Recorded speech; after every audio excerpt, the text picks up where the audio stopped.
재미있는 고전 이야기. 원앙의 혼. 신라 경문왕 때 김수길이라는 유명한 사냥꾼이 있었습니다. 사냥 실력이 얼마나 뛰어났던지 도성에 사는 사람들 중에 그를 모르는 이가 없었지요. 사람을 잡아먹는 무서운 호랑이나 몸집이 집채만한 포악한 멧돼지도 일단 수길의 눈에 띄기만 하면 그 즉시 죽은 목숨이나 진배 없었습니다. 수길은 뛰어난 활솜씨와 검수를 갖춘 데다 맹수에 대한 해박한 지식까지 두루 꿰고 있어 그야말로 당대 최고의 사냥꾼이었지요. 수길은 사시사철 때를 가리지 않고 사냥길에 올랐는데 그날따라 유독 사냥이 하고 싶은 생각이 들어 아침을 먹자마자 곧장 활과 전동을 챙겨 집을 나섰습니다. 도성을 빠져나와 산길에 오르자 수길은 사냥감을 찾기 위해 주위를 두리번거리며 두 눈을 번뜩였지요. 쉴 새 없는 긴장감이 숲의 정적과 함께 팽팽하게 이어졌고 화살을 쥔 손바닥에 끈적거리며 식은땀이 배어 나왔습니다. 웬일인지 산속은 쥐 죽은 듯이 조용했습니다. 커다란 맹수는커녕 작은 산토끼 한 마리도 수길의 눈에 잡히지 않았습니다. 마치 살아있는 생물이라곤 수길 혼자인 것처럼 산 전체가 깊은 정적에 휩싸여 있었지요. 가끔 푸드덕거리며 날아가는 산새들의 날개짓 소리만 숲의 정적을 깨뜨릴 뿐이었습니다.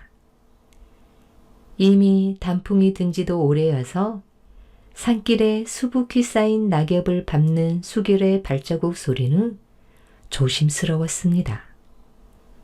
산속에 사는 짐승들은 귀가 밝아 아주 작은 소리에도 예민해져서 자신의 은신처에 몸을 숨기거나 아니면 더 깊은 산속으로 달아나 버리기 때문입니다.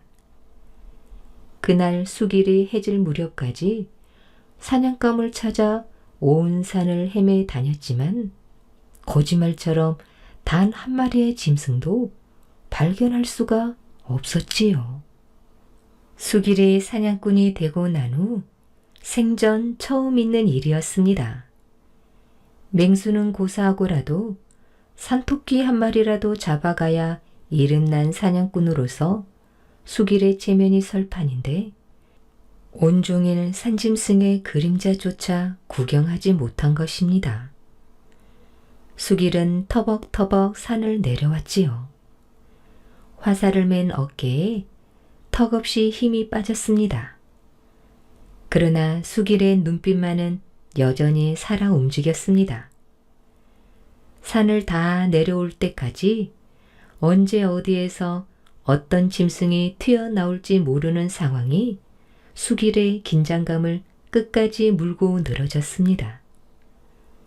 산을 내려온 수길은 어둑어둑해지는 들판을 가로질러 갔지요. 이미 오늘 사냥은 망친 듯 싶었습니다. 들판이 다 끝날갈 무렵 키를 덮을 만큼 큰 억새가 우거진 연못이 나타났습니다. 연못에는 철새들이 한가로이 물고기를 잡아먹으며 논일고 있었지요. 수길은 지는 해를 배경으로 연못 위에 떠있는 철새들을 멍하니 바라보다가 문득 사냥감을 발견한 맹수처럼 눈을 번뜩였습니다. 풀이 우거진 연못 한 기슭에 원앙 두 마리가 다정하게 몸을 기대고 있었던 것입니다. 수길은 조용히 어깨에 맨 활을 한 손에 쥐고 다른 손으로 전동에서 활살을 꺼내 들었지요. 천천히 쉬이를 당기며 수길은 온 정신을 한데 모았습니다.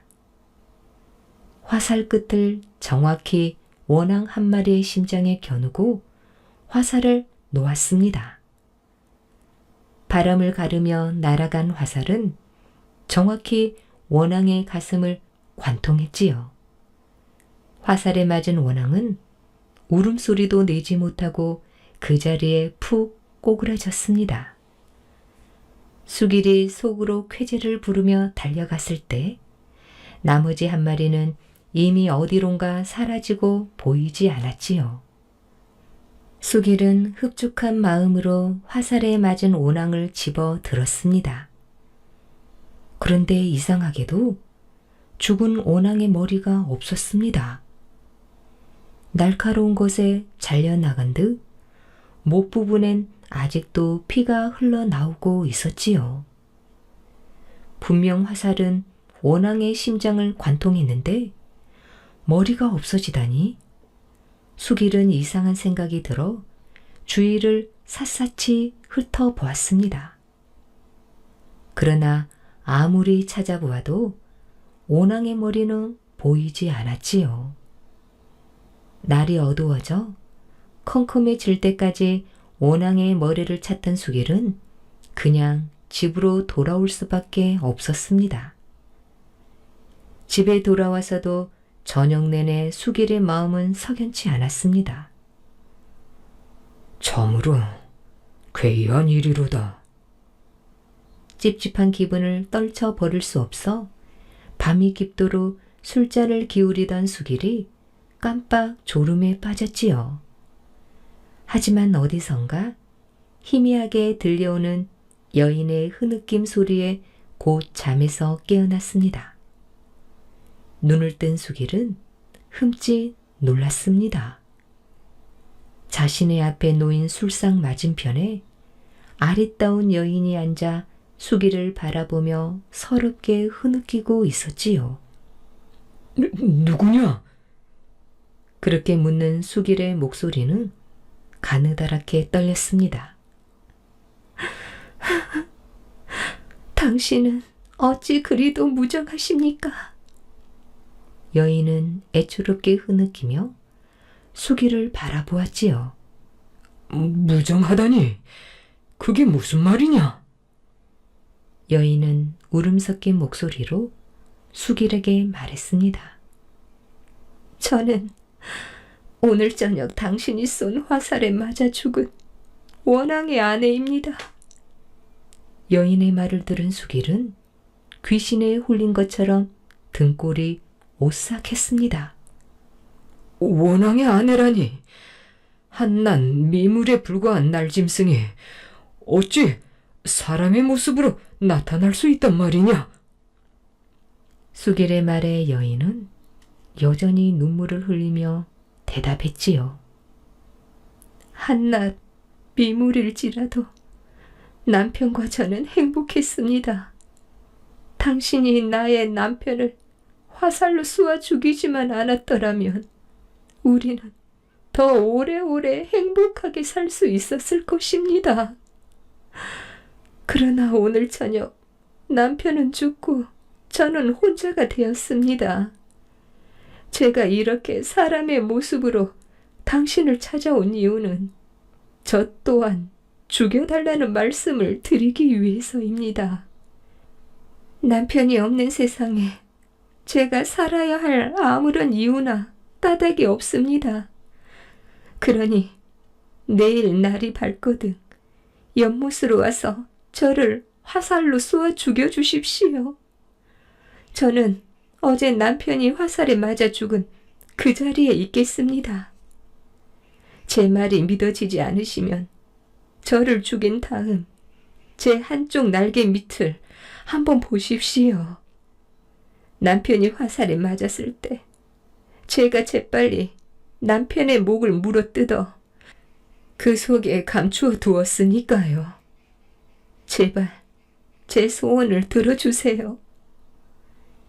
이야기를 마친 여인은 자리에서 일어나 호련히 사라졌습니다.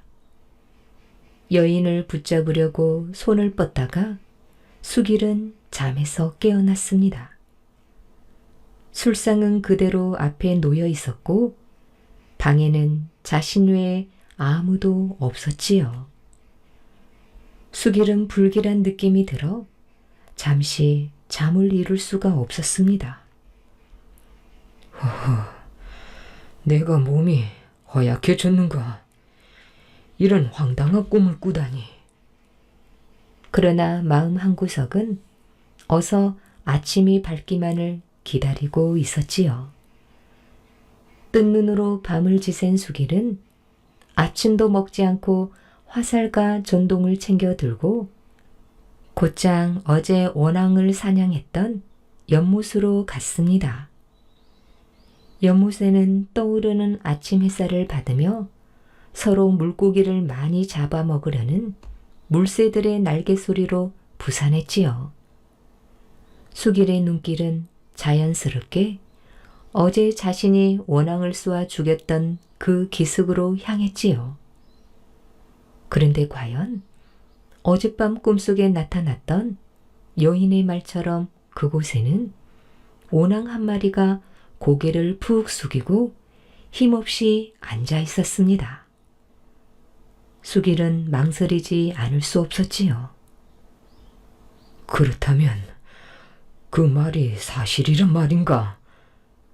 모든 것이 혼란스러웠고 자신이 지금 연못가에 서 있는 것도 꼭 꿈처럼 느껴졌습니다. 원앙은 수길을 바라보며 애처롭게 울었지요.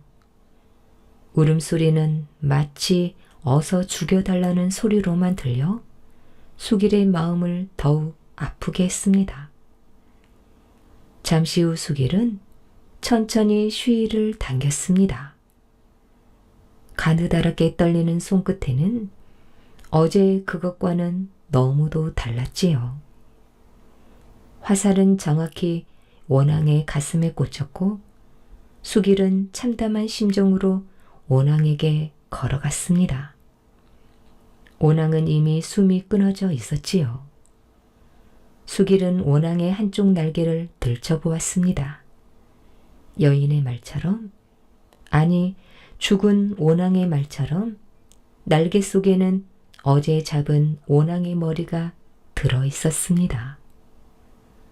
수길의 눈에서 뜨거운 눈물이 흘러내렸지요. 수길은 죽은 원앙을 품에 안고 돌아와 어제 잡았던 원앙과 함께 땅에 고이 묻어주었습니다. 그 후로 수길은 사냥을 그만두고 속세를 떠나 수도의 길을 걸으며 원앙의 영혼과 자신이 사냥한 모든 짐승들의 극락왕생을 빌었다고 합니다. 물에 빠진 일가족을 구해준 김생. 강릉에 김가성을 가진 한 선비가 살고 있었는데 집이 매우 가난하여 늙은 홀어머니에게 죽물도 제대로 대접하지 못했습니다. 하루는 어머니가 아들을 불러놓고 내 집이 본디 돌아가신 아버님 때에는 부자로 소문이 났느니라. 호남의 섬 하나에 우리 집 노비들이 널려 사는데 그 수가 얼마인지 모른다. 내가 가서 찾아보아라. 하며 궤 안에서 노비 문서를 꺼내 주었습니다. 김생은 그 문서를 가지고 섬에 찾아 들어가니 섬 한 100여 호 되는 마을이 모두 그 노비들의 자손이었습니다.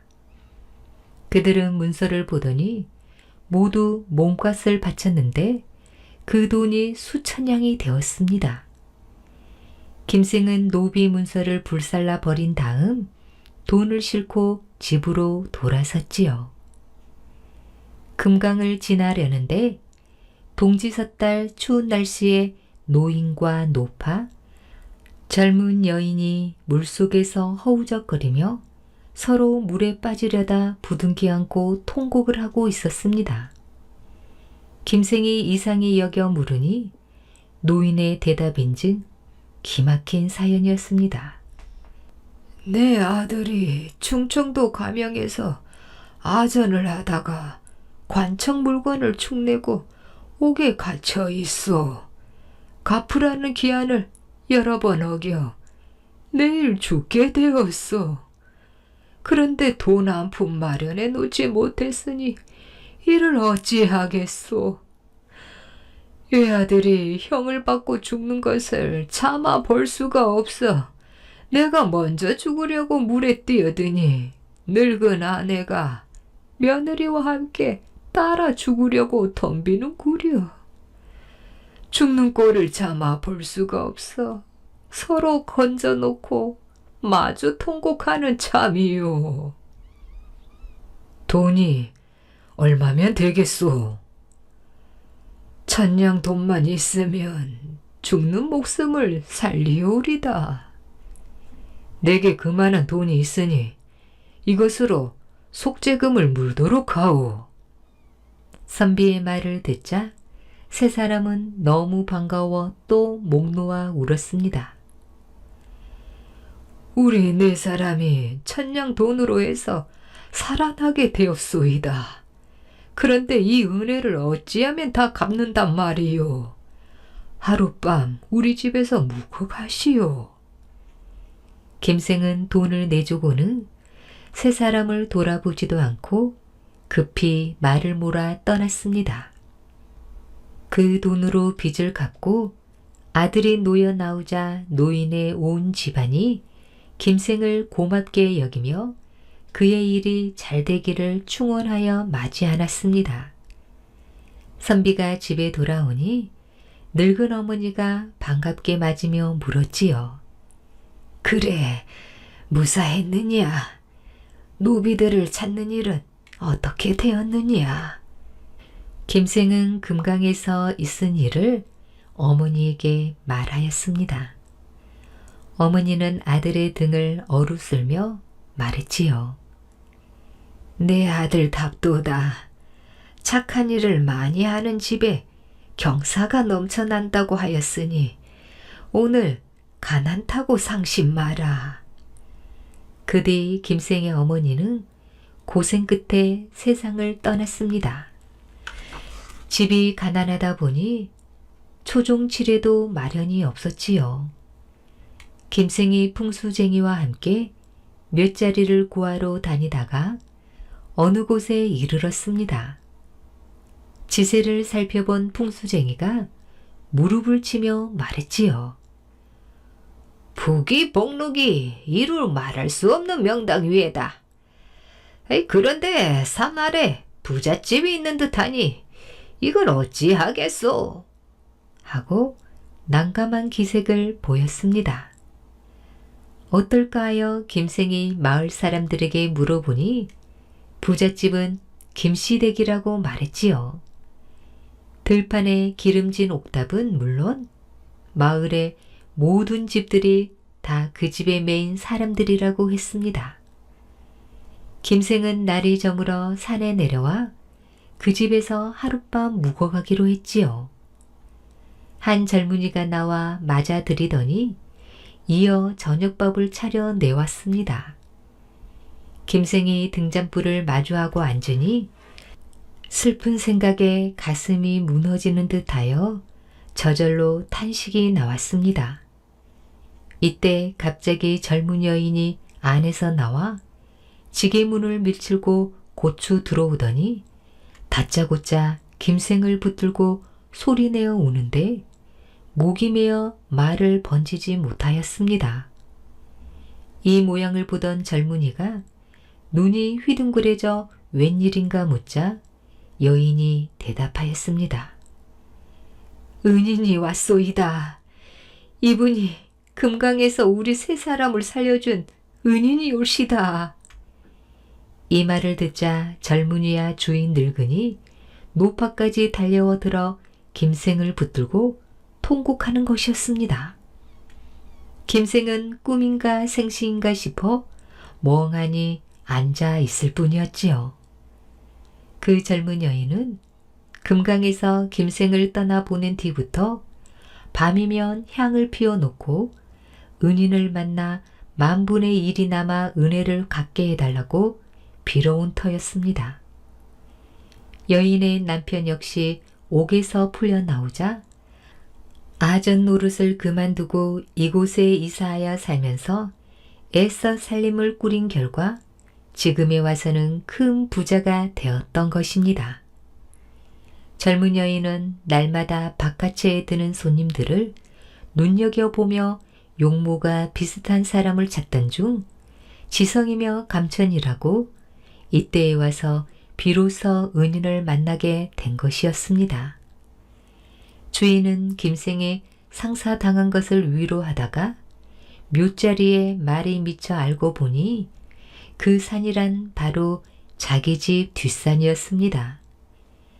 주인은 뇌를 파고 상해를 가져오는 일들을 모두 자기 집 종들을 시켜 맡게 하고 또 가마 한 채를 보내어 김생의 아내까지 태워 오게 하였지요.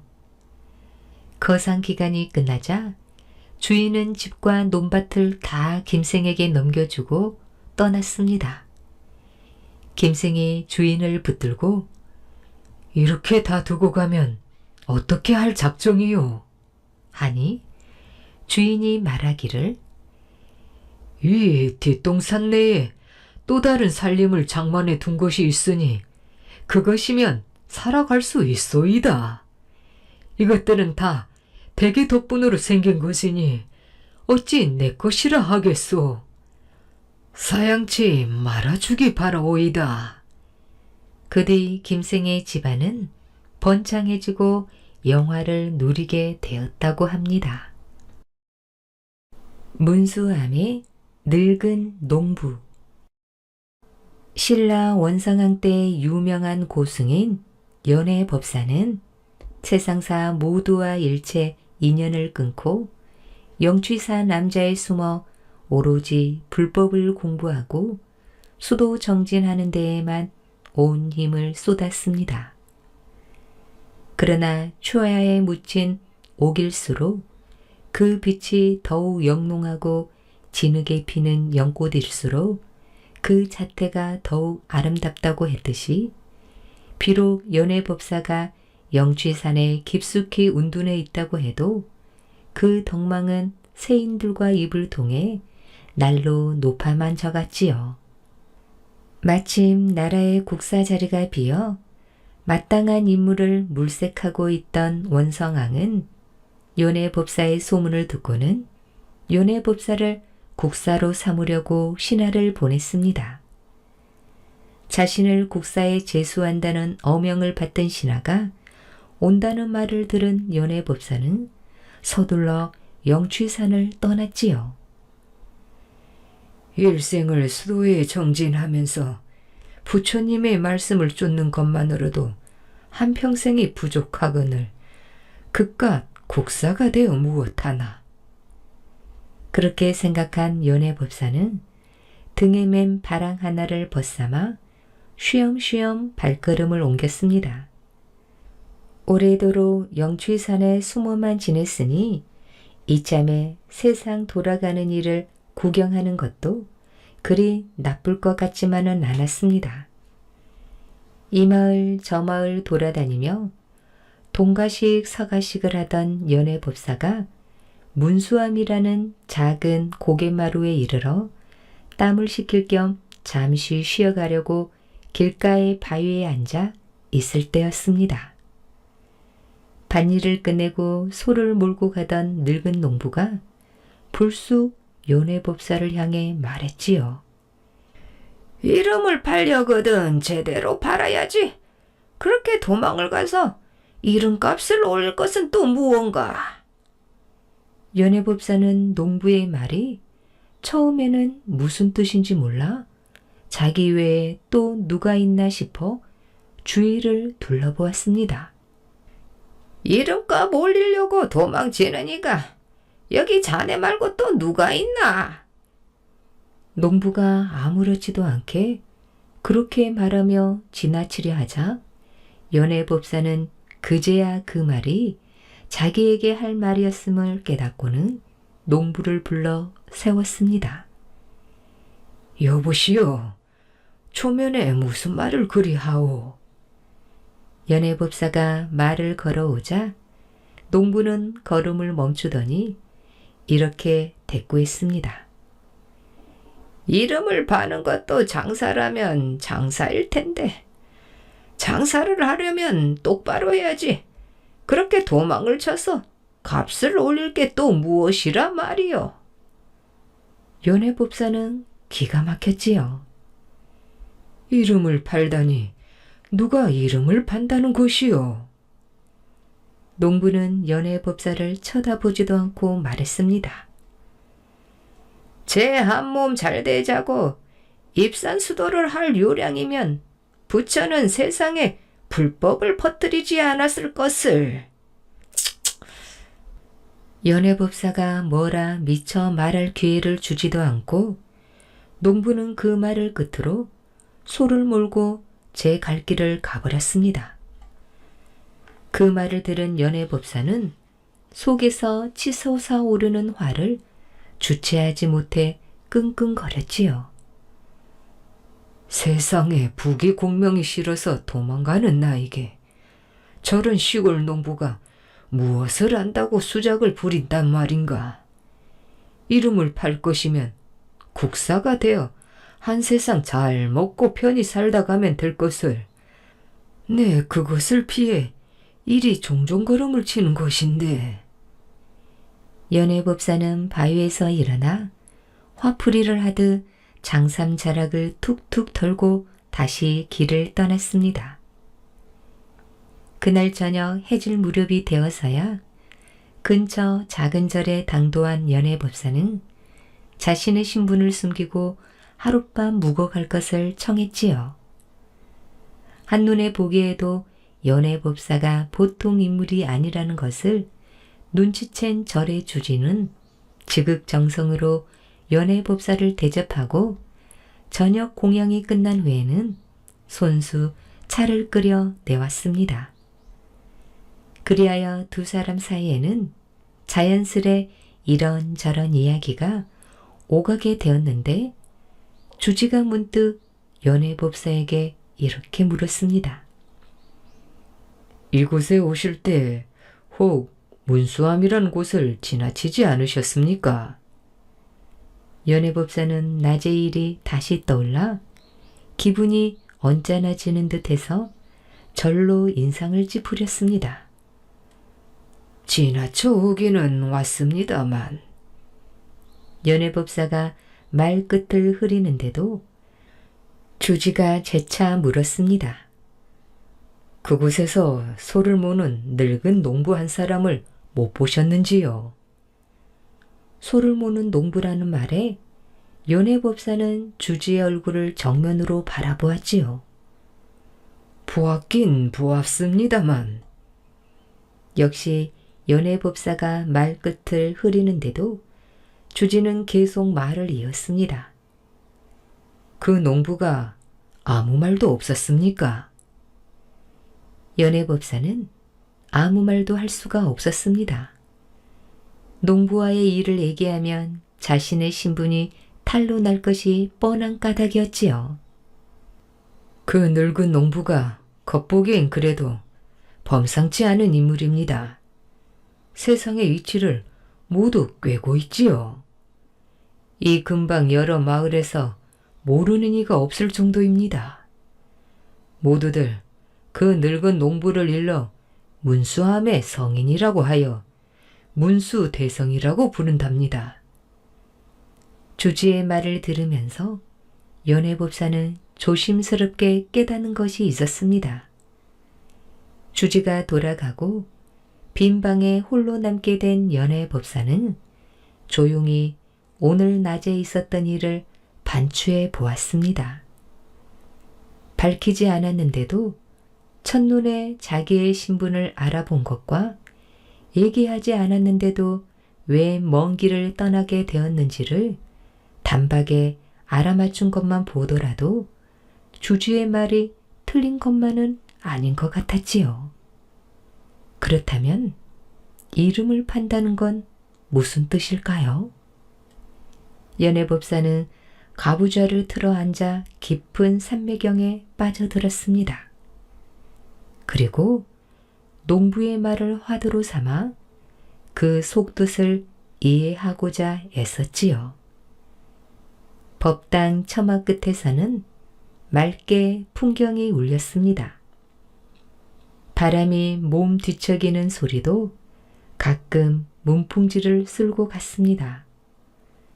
그럴수록 연해법사의 산매경은 깊어갔고 어느 순간 해안이 열리며 마음이 평온해지는 것을 느낄 수 있었습니다.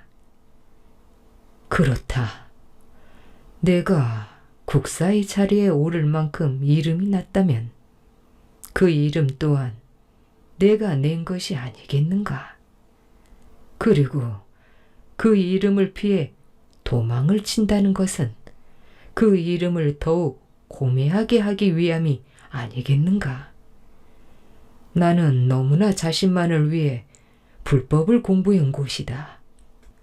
내가 국사의 자리를 마다하고 영취산을 떠난 것도 결국은 중생들을 구제하는 데 힘을 쏟는 것이 아니라 오로지 나 자신만을 위한 수도와 정진에만 그 목적이 있었기 때문이다. 부처님은 일체 중생을 위해 스스로 버리셨다. 내가 국사의 자리에 오른다 해서 부귀야 공명을 쫓는 것인가? 아니다. 그 모든 것은 내 본심에 있는 것이다. 취할 것만 취하고 버릴 것은 버리면 된다. 그래, 돌아가자. 돌아가자. 연해법사는 바랑을 메고 밖으로 나왔습니다. 새벽빛이 비추려면 아직 이른 시간이었지요. 연해법사는 법당을 향해 합장을 한 뒤 문수함이 있는 쪽을 향해 또 한 번 합장을 올렸습니다. 그리하여 연해법사는 원성항의 명을 받아들여 국사의 자리에 올라 성심을 다해 중생을 구제하는데 남은 생을 보냈다고 합니다. 왕디를 따르는 흰 여우. 고구려 제6대 임금인 태조 대왕의 동생 수성은 사냥하기를 즐겨 대굴에 있는 날보다 골 밖으로 나가 사냥을 다니는 날이 더 많았습니다. 찌는 듯한 무더위가 기승을 부리는 한여름에도 날씨에 아랑곳하지 않고 외산으로 사냥을 나간 수성은 더위가 한풀 꺾인 저녁이 되자 신복들을 좌우에 거느리고 앉아 낮에 사냥한 고기를 푸짐하게 구워 먹으며 술판을 벌였습니다. 나리! 모두들 술이 얼큰하게 올랐을 무렵 부하 한 명이 목소리를 낮춰 수성을 불렀지요. 무슨 일이냐? 수성이 술에 취한 목소리로 호기롭게 대답했습니다. 지난날 모봉왕께서 승하하셨을 때 태자의 나이가 어리다는 이유로 선대왕의 왕자이시자 나리의 아버님이신 제사공으로 하여금 보위를 잇게 하려 했으나 제사공께서 자신이 노쇠한 것을 들어 아들이신 지금의 태조 대왕께 왕위를 물려주지 않았습니까? 그 말에 흥청거리던 술자리는 금세 엄숙하게 바뀌었지요. 그게 어떻다는 말이냐? 그러한 전례로 볼 때 왕위를 동생에게 물려주지 말라는 법도 없지 않겠습니까? 그러합니다. 당연히 있을 수 있는 일이옵니다. 이번에는 다른 부하가 그 말에 맞장구를 치고 나섰지요. 나리, 지금의 대왕께서 왕자에 앉으신 지 연 80년이 다 되어갑니다. 이제 대왕께서는 너무 연로하시어 국정을 제대로 돌보시기도 어렵사옵니다. 부하들의 말에 수성은 말없이 술잔을 입으로 가져갔지요. 그렇긴 하다만 대왕 슬하에 태자가 없다면 몰라도 태자가 둘씩이나 되는데 내가 어찌 감히 왕자를 엿보겠는가? 아니옵니다, 나리. 태자가 있다고는 하나 세상 물정을 모르는 어린아이와 같사옵니다. 그런 태자에게 왕위를 잇게 하기보다는 세상사를 두루 섭렵하신 나리 같은 분이 마땅히 보위를 이어야 할 것이옵니다. 부하들은 너도 나도 달콤한 말로서 수성을 부추겼습니다. 처음에는 술 취한 부하들의 주정증으로 여기던 수성의 마음도 조금씩 그 말들에 현혹되어 갔지요. 사냥에서 돌아온 수성은 사람이 달라졌습니다. 갈수록 기세 등등해져 함부로 거친 말과 행동을 일삼았고 마치 자신이 왕이라도 된 양 대굴의 신하들을 수족처럼 부렸습니다. 이를 보다 못한 수성의 아우 백호가 수성을 찾아가 언행을 조심할 것을 간해했으나 수성은 백호의 말을 한마디로 일축해버리고 날로 방자해져만 갔지요. 그로부터 10년이 지난 어느 날 태조대왕은 꿈을 꿨는데 꿈속에서 호랑이와 표범이 서로 맹렬한 기세로 싸우다가 표범이 날렵하게 몸을 날려 호랑이의 꼬리를 잘라버리는 것이었습니다. 꿈에서 깨어난 왕은 참으로 희한한 꿈이라 여겨 일관을 불러 해몽을 시켰지요. 예로부터 호랑이는 백수의 왕으로 일컫는데 표범에게 꼬리가 잘렸다 함은 상서롭지 못한 징조이옵니다. 즉 대왕께서 이 같은 꿈을 꾸신 것은 신하들 중에 영모를 꾀하는 자가 있으니 조심하라는 하늘의 계시라 할 것이옵니다. 일관의 말을 듣고 있던 신하 근신이 왕께 아뢰었지요. 대왕폐하, 호랑이와 표범은 생김새는 달라도 같은 종이 아니옵니까? 하오니 영모를 꾀하는 자는 분명 왕실 가운데 있을 것으로 아뢰옵니다. 근신이 왕실이라고 한 것은 태조 대왕의 동생 수성을 두고 한 말이었습니다. 그러나 태조 대왕은 천천히 머리를 가로저었습니다. 근신의 말을 알아들었을 때 그럴 리가 없다는 뜻이었지요. 대왕폐하, 곁에서 잠자코 있던 우보 고복장이 아뢰었습니다. 성현의 말씀 중에 내가 화로서 남을 대하지 않으면 남도 나를 함부로 대하지 못한다고 하였사옵니다. 하오니 부디 대왕께서는 성은을 베푸시어 왕실의 화친을 도모하시고 백성들을 자애로 다스리옵소서. 그 말에 태조 대왕은 비로소 흡족한 미소를 지었습니다. 그러나 불행하게도 우보 고복장은 수성의 음모를 아직 알아차리지 못하고 있었습니다. 다시 4년의 세월이 흘렀지요. 수성은 점차 자신의 세력을 키워나갔고 사냥을 핑계로 궐 밖으로 나가면 신복들을 모아놓고 왕을 없앨 계책을 마련하느라고 고심했습니다. 처음에는 근신의 말을 믿지 않던 고복장도 수성의 거동이 심상치 않다는 것을 눈치채고 태조 대왕을 아련하여 수성의 일을 아뢰었지요. 대왕폐하, 아무래도 왕제의 행적이 심상치 않사옵니다. 왕제라 함은 수성을 말함이요. 그러하옵니다. 태조 대왕의 용안에 어두운 빛이 서렸습니다. 과인이 일일간에 말하려 하였던 바, 이제 과인은 보위를 수성에게 물려주고 편히 쉴까 하오. 대왕폐하, 당치 않은 말씀이시옵니다. 고복장은 놀란 표정으로 아뢰었습니다. 아니요. 과인은 이미 노쇠하여 국사를 돌볼 기력이 없어. 그러나 수성은 이제 76이니 아직 젊다 할 것이요. 그러니 수성으로 하여금 보위를 잇게 하면 국사에 대한 과인의 시름이 덜어질 것이요.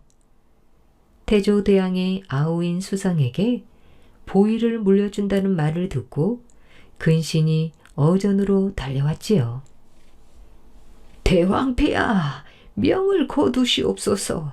왕제이신 수성은 언행이 난폭하고 성품이 어질지 못해 만백성의 어버이가 될 인물이 아니옵니다. 더군다나 두 분 왕자님의 안위를 생각하신다면 더더욱 그럴 수는 없는 노릇이옵니다. 하오니 부디 명을 거두시고 보위를 지키시옵소서. 대왕폐하. 그러나 태조대왕은 명을 거두지 않았습니다. 그해 12월 그는 수성에게 보위를 물려주고 자신은 별궁으로 물러나 칩거했지요. 드디어 그토록 갈망하던 왕제에 오른 수성은 스스로를 차대왕이라 칭하고 서서히 그 본심을 드러내기 시작했습니다. 우선 자신의 왕위 계승을 반대하던 고복장과 근신의 목을 베고 그 자리에 자신의 신복들을 앉혔지요. 차대왕의 그 같은 처사에 다른 신하들은 관직을 버리고 낙향하거나 산속에 운둔하여 은자로 살았습니다. 차대왕의 동생 백꽃 또한 왕의 눈을 피해 어디론가 자취를 감추었습니다. 차대왕의 만행은 이에 그치지 않았지요. 전왕인 태조대왕의 두 아들인 막근과 망덕이 살아있으니 그야말로 눈의 가시였던 것입니다. 차대왕은 신복 중에 무술이 뛰어난 자를 불러 두 왕자를 살해하도록 명을 내렸습니다. 왕명을 받은 신복은 한밤중에 태자궁으로 몰래 들어가 막근을 무자비하게 난자했습니다. 막근의 비명소리를 듣고 달려온 궁인들에게 들켜 자객이 도망치는 바람에 다행히 동생 망덕은 목숨을 건졌지만 언제 죽을지 모를 자신의 운명을 비관한 나머지 스스로 목을 메어 자살하고 말았지요. 이로써 태조대왕의 두 아들이 한꺼번에 목숨을 잃으니 언젠가 근신이 태조대왕의 왕위 계승을 반대하며 간한 우려가 현실로 나타난 셈이 되었지요. 차대왕은 자신을 탐탁지 않게 여기는 신하들과 눈에 가시였던 두 왕자를 제거하자 만사가 자신이 원하는 대로 된 것을 기뻐하며 신복들과 어울려 날마다 사냥터에서 시간을 보냈습니다. 차대왕이 왕위에 오른 지 3년째 되던 해 7월이었습니다. 여느 날과 다름없이 차대왕은 신복들을 데리고 평유원으로 사냥을 나가는데 괴상하게도 흰 여우 한 마리가 차대왕의 행렬 뒤를 졸졸졸 따르는 것이었습니다. 차대왕은 화를 내며 공사들을 시켜 흰 여우를 활로 쏘아 죽이라고 명했지요. 그런데 흰 여우는 화살을 이리저리 날렵하게 피하며 계속해서 수성의 행렬을 뒤따라 다녔지요. 화가 머리끝까지 치민 차대왕은 자신이 직접 활을 들고 흰 여우를 향해 화살을 날렸습니다. 여전히 날렵하게 화살을 피하던 흰 여우는 차대왕을 노리는 듯이 숲속으로 달아나더니 이내 종적을 감추었습니다. 기분이 상한 차대왕은 사냥을 그만두고 대궐로 돌아와 일관을 불러 낮에 있었던 일을 이야기하고 그와 같은 일이 일어난 뜻을 물었지요. 여우는 본시 요망한 짐승으로서 대왕의 뒤를 따랐다면 상스럽지 못한 징조입니다. 더군다나 그 빛깔이 흰빛이라고 함은 더더욱 흉조이옵니다. 하오니 대왕께서는 이제부터라도 몸가짐을 조심하시고 마음을 정결하게 하시어 덕을 쌓으시는 것이 좋을 것이옵니다. 그렇다면 지금 과인이 부덕하다는 말이더냐? 그것이 아니었고 괘씸한 놈 같으니 여봐라, 저놈의 목을 베어 엄히 다스리라. 대왕폐하! 일관은 차대왕을 애타게 부르다가 한 칼에 목이 잘리고 말았습니다.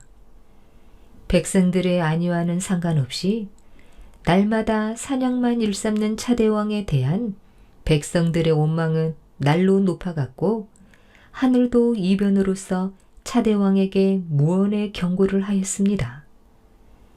차대왕이 즉위한 지 4년째 되는 해 4월 금음에는 대낮에 일식이 일어나 천지가 온통 암흑에 휩싸였고 5월에는 천체의 5성, 즉 금성, 목성, 수성, 화성, 토성이 동방으로 모였으며 겨울이 되어도 얼음이 얼지 않았습니다.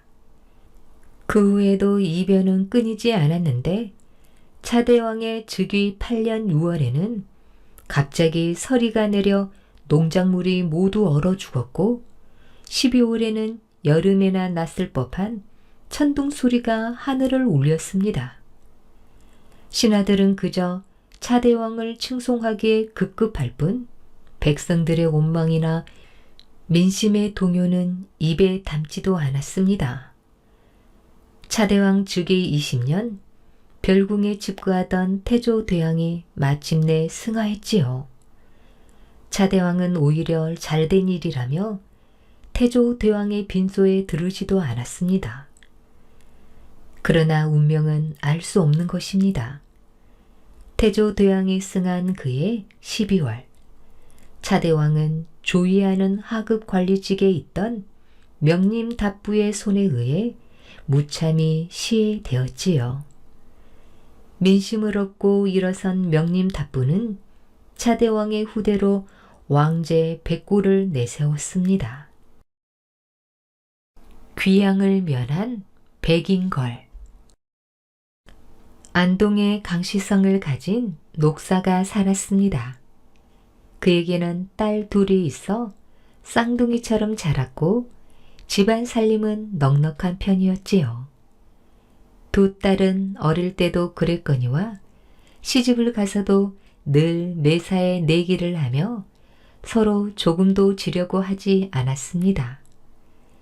아들을 낳으면 같이 아들을 낳고 딸을 낳으면 같이 딸을 낳았지요.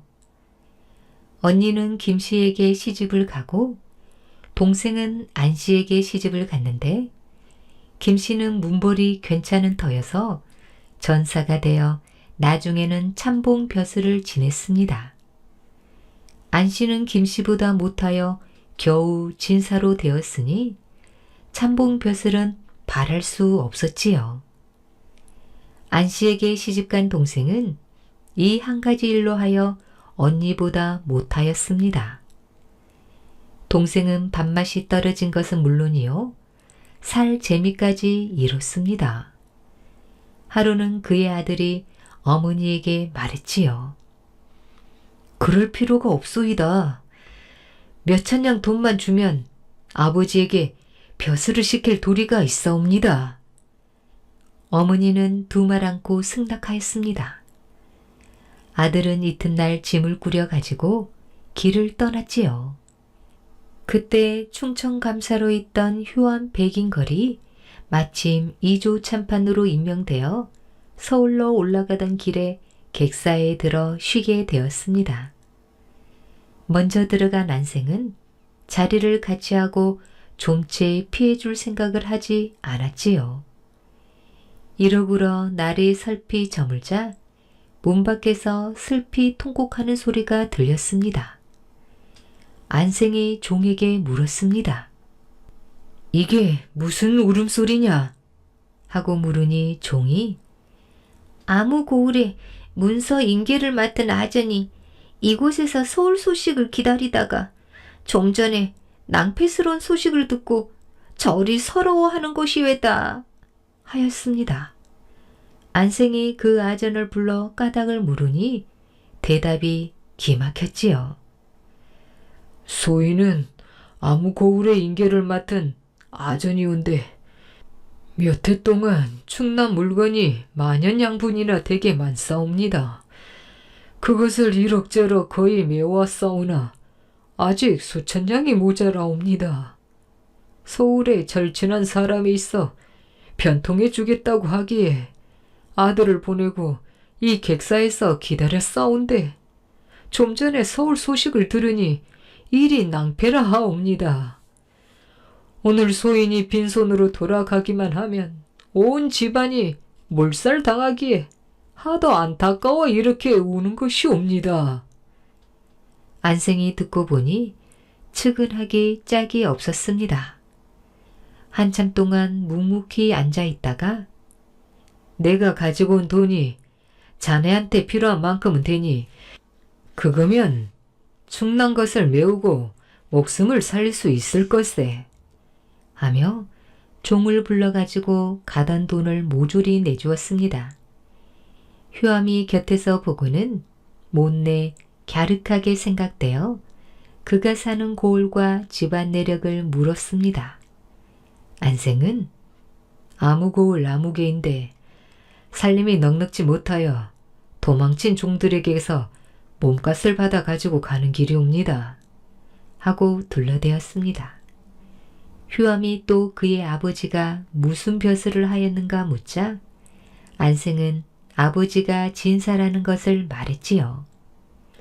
효암은 그 성명을 기억해 두었다가 서울에 올라간 뒤 그를 참봉 벼슬에 임명하였습니다. 안씨의 아내는 남편더러 부임하지 못하게 하였습니다. 그래서 안씨의 이름이 김참봉보다 훨씬 높아지게 되었지요. 하루는 안생이 어머니에게 말했습니다. 듣건대 효암 백선생이 지금 귀양 중에 있다고 하니 평소에 받은 은혜로 보아 그를 구하지 않을 수 없습니다. 이제 다시 수천냥 돈만 있으면 어떻게 해볼 수 있을 것 같습니다.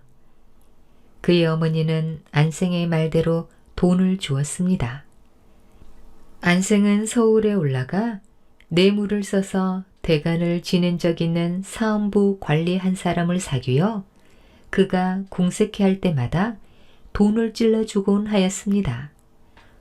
나와 자네는 본디 가까운 사이도 아닌데 급할 때마다 자네 덕을 적지 않게 입었으니 자네가 왜 내게 그리 극성인지 모르겠네. 하고 의문을 터놓았지요. 다름이 아니었고 백아무개는 나와 오래 원수간입니다. 선비들이 화를 당하는데 몰아넣어 그를 죽이려고 하였지만 좋은 기회를 타지 못했을 뿐입니다. 그래서 자금을 아끼지 않고 그대를 사귄 것일 뿐이외다. 백아무개는 선비들 가운데 명망이 높은 사람이어서 나도 오래전부터 존경해오는 터이네. 혹시 자네가 잘못 생각하는 게 아닌가? 백아무개의 음흉한 소행은 세상이 다 모르고 있소이다. 지금 그는 외놈들과 내통하여 우리나라를 해치려고 하고 있소이다. 해마다 바다로 쌀을 실어내는데 그대는 듣지 못한 거외다 그려. 사헌부 관리는 그런 말을 들은 이상 그를 규탄하는 글을 올리지 않을 수 없었습니다. 그러니 조정이 떠들썩할 수밖에 없었지요. 사실을 조사해 보게 한 결과 허무 맹랑한 말이었습니다. 임금이 지시를 내렸지요. 백아무개가 정백을 지켜 가난하게 사는 것은 세상이 다 아는 바이다. 충의롭고 행실 또한 단정한데 그가 외놈 오랑캐들과 결탁하여 쌀을 실어 보낸다니 그를 헐뜯어 지어낸 말임이 틀림이 없도다.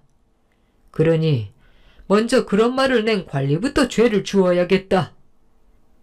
이를 미루어 보면 백아무개가 조아무개와 한 동아리가 되어 짝짝꿍이를 한다는 것도 모름지기 알 수 없는 일이다. 다시는 그에 대해 이러니 저러니 하지 말지어다. 결국 김효년의 선비들에게 큰 화가 일어나 이름난 선비들이 모두 해를 입었으나 효함은 끝내 안생덕으로 무사하였다고 합니다. 안못 보는 어머니와 딸.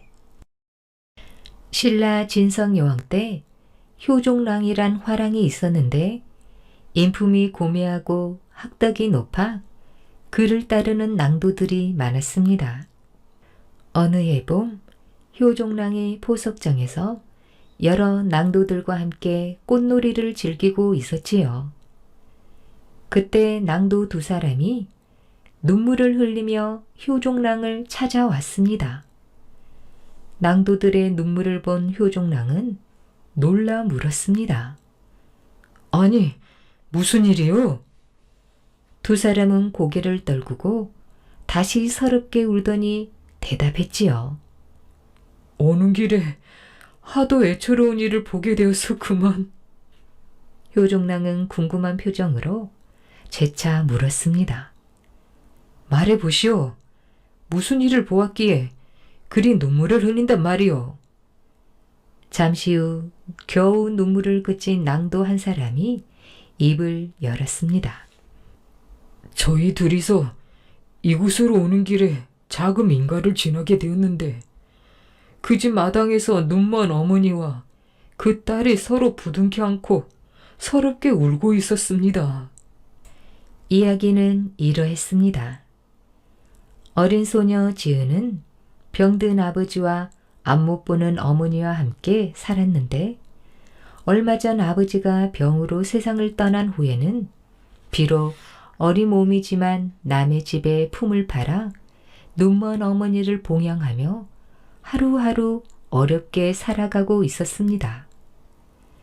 아침부터 저녁까지 힘든 일을 마다하지 않고 열심히 일했지요. 하지만 그 대가는 겨우 어머니와 함께 지어 먹을 수 있는 저녁밥 한 끼 정도의 곡식밖에 되지 않았습니다. 그래도 지은은 어머니께 밥 한 끼라도 지어 드릴 수 있다는 생각에 일이 끝나면 기쁜 마음으로 집으로 돌아와 정성을 다해 어머니를 모셨지요. 앞을 보지 못해 집 밖으로 나갈 수조차 없는 지은이의 어머니는 어린 딸이 고생하는 것을 생각하면 밥이 목구멍으로 제대로 넘어가지 않았습니다. 하지만 자신마저 없으면 지은이 외톨이로 남게 된다는 생각에 눈물을 숨기며 억지로라도 밥을 먹었지요. 그로부터 얼마 후 소녀 지은은 다행히 그들의 사정을 딱하게 여긴 부잣집에서 허드렛 일을 할 수 있었고 보수도 훨씬 나아져 저녁 한 끼뿐만 아니라 하루 세 끼 밥은 다 먹을 수 있게 되었습니다. 지은은 아침에 일을 나가면서 꼭 어머니의 아침상을 챙겨드렸고 점심때에도 잠깐 집에 들러 어머니의 점심상을 보아드렸지요.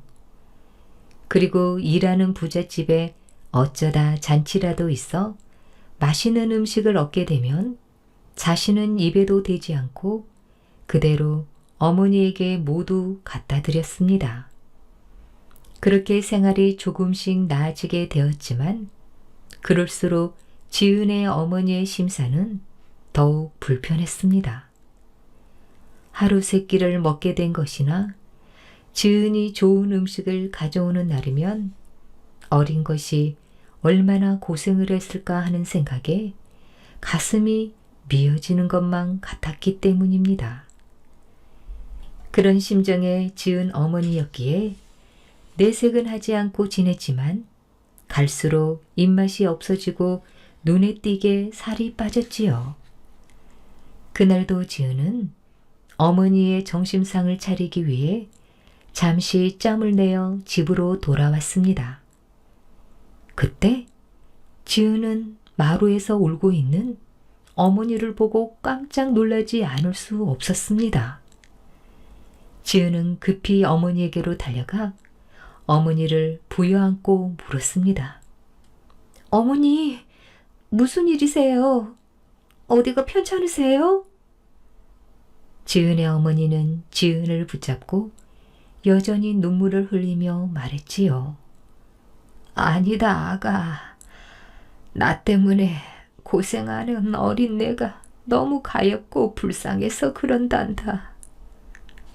지은은 어머니의 무릎에 얼굴을 묻으며 서럽게 흐느꼈습니다. 어머니, 제 걱정은 마세요. 어머니께서 안 계시면 저 혼자 어찌 살겠어요. 저는 어머니와 이렇게 함께 사는 것만으로도 너무 행복해요. 그러니 어머니, 그만 눈물을 거두세요. 그렇게 말하며 서럽게 울자 어머니가 지은의 등을 다독거리며 달랬습니다. 아가, 울지 마라. 내가 잘못했다. 내가 한 말이 내 마음을 상하게 했다면 이 어미를 용서해다오, 아가. 아니에요, 어머니. 어머니를 바로 모시지 못한 저를 용서해 주세요. 지은은 어머니를 껴안고 목 놓아 울었습니다. 두 모녀는 서로를 다독거리며 한동안 서럽게 울었지요. 울음소리를 듣고 이웃 사람들은 물론 길을 가다가 담 너머로 그 모습을 지켜보고 있던 모든 사람들이 애써 넘쳐 흐르는 눈물을 삼켰습니다. 마당 가득 쏟아지는 햇살이 불쌍한 두 모녀의 가느다랗게 떨리는 어깨를 애초롭게 비추고 있었지요. 이야기를 전해 들은 효종랑의 눈에도 희미한 안개가 서리는 듯 했습니다. 효종랑뿐만 아니라 주위에서 그 이야기를 듣고 있던 모든 낭도들의 눈에도 뿌연 물안개 같은 것이 어렸지요. 효종랑은 곧 눈물을 거두고 말했습니다. 나는 불쌍한 그 모녀를 그냥 둘 수가 없어. 세상의 가장 큰 근본은 효행일진데 어린 나이에 안 못 보는 어머니를 위해 그토록 고생을 하다니 어찌 그냥 보고만 있을 수 있겠소. 나는 쌀 100섬을 내어 그 모녀를 도울 것이요. 효종랑의 말이 끝나자마자 그곳에 모인 여러 낭도들은 저마다 옷감을 내겠다, 돈을 내겠다, 곡식을 내겠다 하며 지은을 돕기로 결의했지요. 효종랑은 서둘러 집으로 돌아와 아버지에게 지은의 일을 말씀드리고 도움을 청했습니다. 그 말을 들은 효종랑의 아버지 또한 불쌍한 지은 모녀를 위해 곡식과 옷감을 내놓았습니다. 그 후 지은의 이야기를 들은 진성여왕은 집 한 채와 쌀 500섬을 하사하고 군사 둘을 주어 지은의 집 주변을 도둑으로부터 지키게 하니 사람들이 지은이 사는 마을을 일러 효양방이라고 불렀습니다. 오늘 준비한 이야기는 여기까지입니다. 더 재미있는 이야기로 다시 만나겠습니다. 꿀잠 주무세요.